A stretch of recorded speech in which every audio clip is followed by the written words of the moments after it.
program he's trying to do and share that information with us now. And then just a few minutes later in the service, he'll be coming back to share a message from the Word. So Aaron, you come and share with us.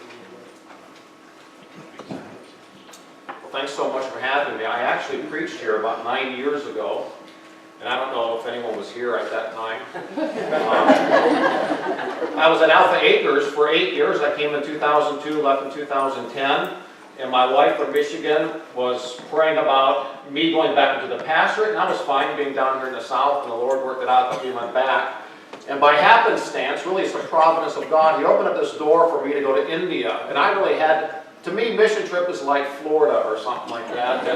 But the Lord opened up this door, and I'll share with you during the sermon about that. And this is the place that I went. There's a place called Jagdalpur, and inside of India, this is the heart of Hinduism. Hinduism, I thought, had 3 million gods. And when I got there, they said, no, it's 33 million gods.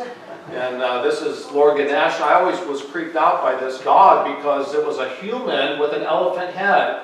And remember Shiva, the blue guy with all the arms, and he's always out there. He's the god of war, but he's supposed to be peaceable, and he had a thing for a goddess named Parvati, and Shiva has a white ox, and so a white ox travels him all around, and he's a very faithful servant. Parvati didn't have anyone, so she created a boy named Ganesh out of candlewood, and Ganesh's responsibility was to guard the door while she took a bath.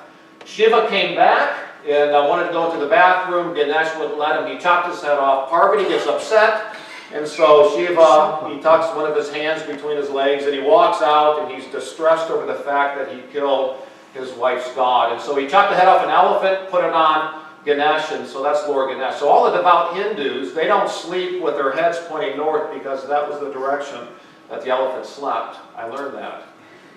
Went to a leper colony. This is one of the things that I did. I was there for 8 days. I preached 33 times. And the last time that I preached was at a leper colony of about 500 people.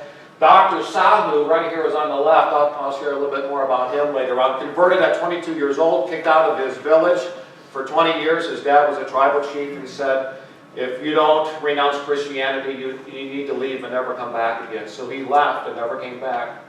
He earned his doctorate of divinity at a seminary that was started originally by William Carey, the great missionary to India.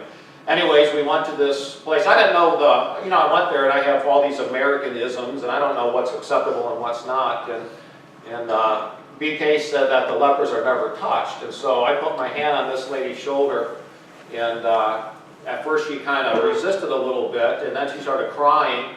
And so I just went down and I was hugging on the lepers. They've never been touched.